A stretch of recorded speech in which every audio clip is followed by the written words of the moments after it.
Bismillahirrahmanirrahim. Assalamualaikum warahmatullahi wabarakatuh. Alhamdulillah. Alhamdulillahilladzi asbahna binikmati ikhwana binikmati islam binikmati ukhwah islamiyah binikmati syahra wal afiyah. Asyhadu an la ilaha illallah wa asyhadu anna muhammadan abduhu wa rasuluh. Rabbi shrah li sadri wa yassir li amri wahlul 'uqdatam min lisani yafqahu qawli. Qala fi kitabillah a'udzubillahi minasyaitonir rajim. Bismillahirrahmanirrahim. Wa idza sa'alaka 'ibadi 'anni fa inni qaribun ujibu da'watad da'i idza da'an falyastajibu li wal yu'minu bi la'allahum yarshudun. Sadaqallahul adzim. Sebelum kita mulai kajian kali ini, maka baiknya kita mulai dengan satu yang baik, itu dengan membaca umul kita Al-Fatihah. A'udzu billahi minasyaitonir rajim. Bismillahirrahmanirrahim. Alhamdulillahi rabbil alamin. Arrahmanir rahim. Maliki yaumiddin. Iyyaka na'budu wa iyyaka nasta'in. Ihdinas shiratal mustaqim. Shiratal ladzina an'amta 'alaihim ghairil maghdubi 'alaihim waladdallin. Amin. Semoga dengan surat Al-Fatihah ini Allah berikan keberkahan kepada kita semua.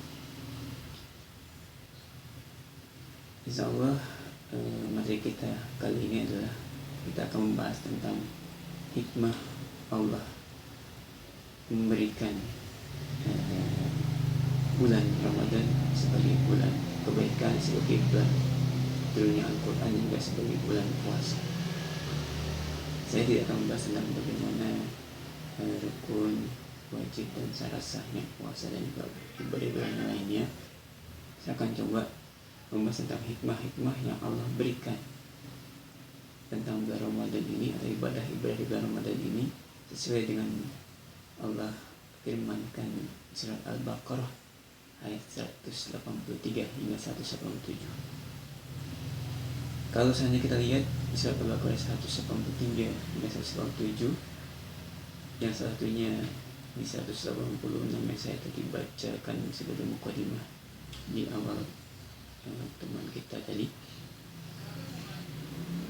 ada 4 hal, ada 4 hikmah Allah berikan kita melaksanakan ibadah-ibadah di bulan Ramadan ini.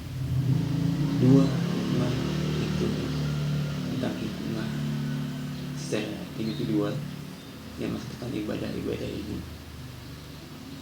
bagi orang-orang yang melaksanakan ibadah-ibadah ini, dan 2 hal atau 2 hikmah secara masyarakat atau berjamaah bagi masyarakat atau berjamaah yang melaksanakan ibadah-ibadah di bulan Ramadan ini.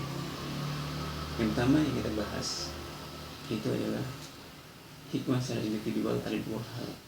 Itu yang pertama, hal yang pertama untuk individual yang pertama adalah itu di bulan Ramadan ini, ibadah-ibadah Ramadan ini itu akan membuat individu-individu atau orang-orang yang melaksanakan ibadah Ramadan ini, khususnya saum, itu akan menjadikan orang sebagai orang yang bertakwa.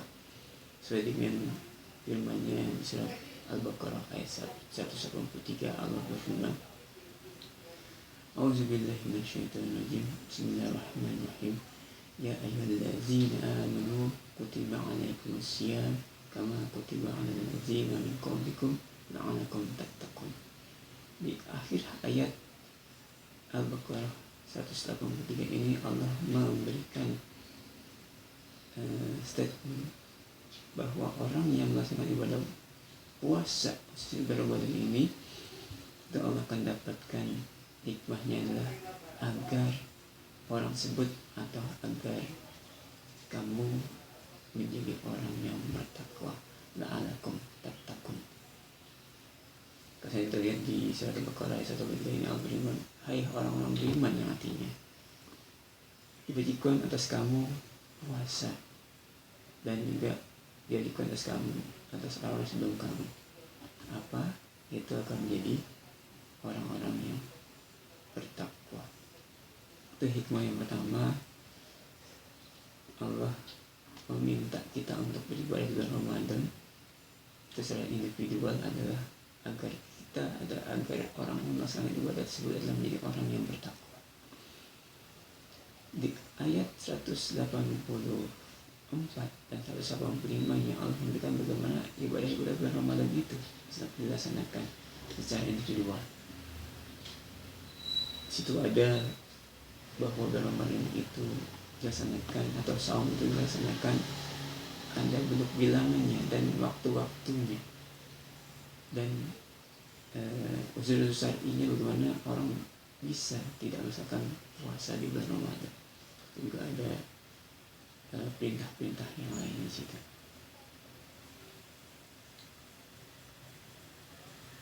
Dari hikmah yang pertama tersebut, setelah kita melaksanakan ibadah bulan Ramadan, selain kita melaksanakan ibadah saum, itu ibadah sholat 5 waktunya tepat waktu, sholat rawatibnya, terus berbuat baik, terus berzakat, infak, sedekah, dan juga melaksanakan ibadah tarawih dan segalanya. Allah berikan hikmah yang kedua, itu di surat Al-Baqarah ayat 185.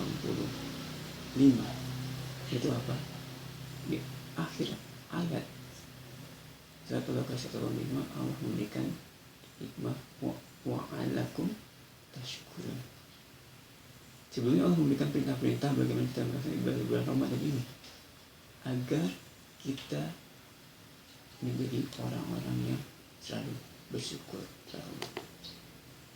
Tapi di ayat yang lain, misalnya di surat Ibrahim, Allah sudah di tengah-tengahnya Allah memberikan firman-Nya, la in syakartum la azidanakum wa la in kafartum inna azabi lasyadid. Jika kita bersyukur kepada Allah atas nikmat-nikmat Allah yang Allah berikan kepada kita, maka Allah akan tambah nikmat-nikmat tersebut. Dan jika kita kufur nikmat, kufur saja, bukan kafir, kufur nikmat, merasa bahwa itulah nikmat itu bukan dari Allah tapi dari kepintaran kita, kebesaran kita, kekayaan kita, kegantengan kita, kecantikan kita, atau kekuatan kita, maka Allah akan cap di situ, inna azabi lasyadid, maka azabku akan sangat pedih. Sehingga dengan hal itu Allah memberikan hikmah yang kedua di bulan Ramadan secara individual adalah wala'alakum tashkurun, agar kita menjadi orang yang bersyukur. Subhanallah. Alhamdulillah. Dengan di ayat 186 ya Allah memberikan hikmah yang ketiga ini secara masyarakat atau secara berjamaah. Apa hikmah ketiga ini? Maksudnya kita lihat di surat Al-Baqarah 186 di akhir ayat, Allah itu memberikan hikmah ketiga itu apa? La'allahum yarshudun, agar mereka menjadi orang-orang yang selalu dalam kebenaran. Apa sih orang yang selalu menjadikan orang kebenaran ini? Kenapa saya memberikan mukadimah ayat ini di awal pembahasan kita tadi, bahwa sini adalah esensi dalam ibadah bulan Ramadan itu agar kita masyarakat atau jamaah kita ini menjadi orang yang selalu dalam kebenaran. Apa sih itu? Apa Allah berikan, wa iza sa'alaka ibadi anni fa inni qarib, dan jika ada hamba-hambaku bertanya kepadamu wahai Muhammad, anni fa inni qarib, jawablah bahwa aku ini dekat. Orang mendapatkan status atau masyarakat mendapatkan status selalu dalam kondisi kebenaran, dia selalu dekat sama Allah. Masyarakat itu selalu dekat sama Allah. Syaratnya apa? Jika masyarakat kita menjadi selalu dekat sama Allah, keuntungannya ya, yaitu ujibu da'watan da'i idza da'an. Jika atau aku akan mengabulkan permohonan orang yang berdoa apabila ia memohon kepadaku. Itu orang yang dekat sama Allah itu akan dikabulkan semua permohonan-permohonannya, asalkan dia memohon kepada Allah secara langsung. Makanya kenapa di era dakwah Rasul di Mekah itu selama kurang lebih 15 tahun Allah memberikan makna keimanan di situ, dan Allah memerintahkan para sahabat dan Rasulullah SAW itu sholat wajibnya adalah dengan qiyamul lail. Coba dibayangkan hampir 2 tahun Allah mewajibkan umat Islam itu adalah dengan qiyamul lail. Supaya menjadi dekat sama Allah, supaya menjadi orang yang meminta kepada Allah di sepertiga malam terakhirnya. Sehingga apa? Allah akan mengabulkan semua permohonan ketika orang itu berdoa dan memohon kepada Allah SWT. Nah, dari hal tersebut, suatu masyarakat atau suatu jamaah itu akan selalu dalam kondisi kebenaran, itu Allah dengan cirinya akan menjadikan orang itu dekat sama Allah, ya. Satu cirinya yang lainnya, ciri yang orang dekat masalah yang dekat dengan Allah itu adalah dia akan selalu dijabah semua permohonannya. Maka syaratnya sini Allah cuma minta 2. Surat Al-Baqarah 186. Itu yang pertama apa? Wal yastajibu li.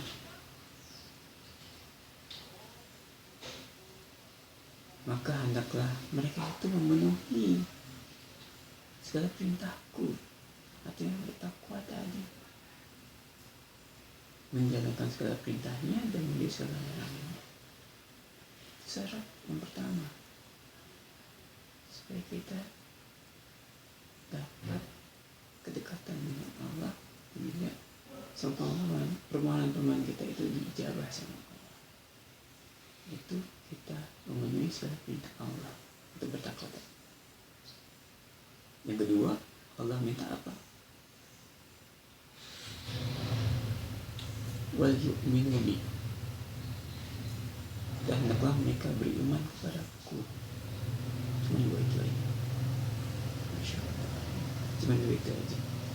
Kalau kita melaksanakan hal tersebut, ya, kita melaksanakan 2 hal itu dan kita merasa yakin dan kita meminta kepada Allah bersungguh-sungguh, ya insya Allah semua permohonan itu akan dijawab. Apalagi kondisi sekarang ini, ibadah Ramadan kita ini berbeda dengan ibadah Ramadan di tahun-tahun sebelumnya. Kita beribadah Ramadan untuk stay at home, jadi minta untuk selalu berdiam diri di rumah, karena ada pasukan-pasukan kecil Allah, pasukan-pasukan Allah yang tidak kelihatan, yang itu bisa jadi apa? Membuat kita menjadi gelimangan. Sehingga diminta oleh ulama kita untuk selalu berdiam diri. Yang seharusnya kita bertarawih bersama, yang seharusnya kita beribadah bersama, ya. Tapi untuk tahun ini Allah meminta kita untuk tidak beribadah bersama-sama. Tapi dengan hal itu, jadi mungkin Allah memberikan semacam isyaratnya buat kita, semacam teguran buat kita. Sebelumnya kita diminta untuk lebih dekat lagi kepada Allah, dan kita menyendiri dengan kita mohon ampun kepada Allah. Insya Allah dengan doa kita minta supaya virus corona ini atau COVID-19 ini bisa berlalu dan kita bisa beraktivitas seperti biasa. Bulan Ramadan ini tepatnya atau saatnya. Insya Allah kita akan dijabah oleh Allah. Ini Al-Quran yang atau firman Allah yang mengatakan kita. Sehingga dari hal tersebut di atas, maka Allah akan memberikan yang ketiga secara masyarakat ada secara berjamaah, ada bersama-sama, yaitu la'allahum yarsyudun, agar mereka menjadi orang yang selalu dalam kebenaran. Yang terakhir yaitu hikmah Allah meminta kita untuk beribadah di bulan Ramadan ini secara bersungguh-sungguh, secara ikhlas, secara ridho kepada Allah adalah agar mereka bertakwa atau la'allahum yattaqun. Itu di surat Al-Baqarah ayat 187. Sebelumnya Allah meminta kita untuk melakukan ibadah-ibadah sosial seperti berhubungan baik dengan suami, berhubungan baik dengan istri, ya. Terus berhubungan baik dengan anak-anak, berhubungan baik dengan masyarakat, dengan tetangga, berhubungan baik dengan orang tua, khususnya saling maaf-maafkan, ya, saling berlapangan dada untuk memaafkan salah putus syudur, ya, untuk memaafkan saudaranya, dan juga untuk meminta maaf ketika membuat kesalahan. Dan juga aksi sosial apa dengan infak, sedekah, ya, terus zakat, baik itu fitrah maupun zakat mal, yang intinya adalah zakat ini untuk membersihkan. Kalau zakat fitrah membersihkan jiwa kita, kalau zakat mal membersihkan harta-harta kita, infak juga membersihkan harta-harta kita, sedekah juga membersihkan harta-harta kita, wakaf apalagi membersihkan harta-harta kita, dan juga membuat amal jariah kita selalu bermanfaat dan Allah ridhoi. Dan juga itikaf kita itu di masjid. Kalau sekarang mungkin kita tidak bisa beritikaf di masjid, tapi beritikaf di rumah-rumah kita. Dan maka apa? Yaitu hikmah yang keempat secara masyarakat, secara sosial, secara bersama-sama, secara berjamaah, la'allahum yattaqun, agar mereka menjadi yang bertakwa, agar masyarakat kita menjadi masyarakatnya bertakwa. Masya Allah. Alhamdulillah, mungkin itu aja bisa saya sampaikan untuk materi kita kali ini. Semoga bermanfaat bagi kita semua, ya, khususnya bagi al-fakir, bahkan atas kena pembersihan jiwa bagi al-fakir sendiri. Semoga dengan hal ini kita selalu bisa memaknai ibadah bulan Ramadan ini lebih baik yang akan datang, ya. Dan semoga Allah menerima segala ibadah kita di bulan Ramadan ini, dan Allah ijabah semua doa kita, dan kita bisa keluar dari musibah, ya, yang sekarang sedang kita geluti saat ini. Cukup sekian dari saya. Alhamdulillah pada pengamatan tadi. Kita tutup kajian kita ini dengan satu alasan. Bismillahirrahmanirrahim. Wal asri innal insana lafi khusr illa allazina amanu wa amilus shalihat wa tawassaw bil haqqi wa tawassaw bis sabr. Dan kita tutup dengan kalimat majlis subhanakallahumma wa bihamdika asyhadu an la ilaha illa anta astaghfiruka wa atubu ilaik. Alhamdulillah fataku kamilan tayyib. Bila kita hidayah. Assalamualaikum warahmatullahi wabarakatuh.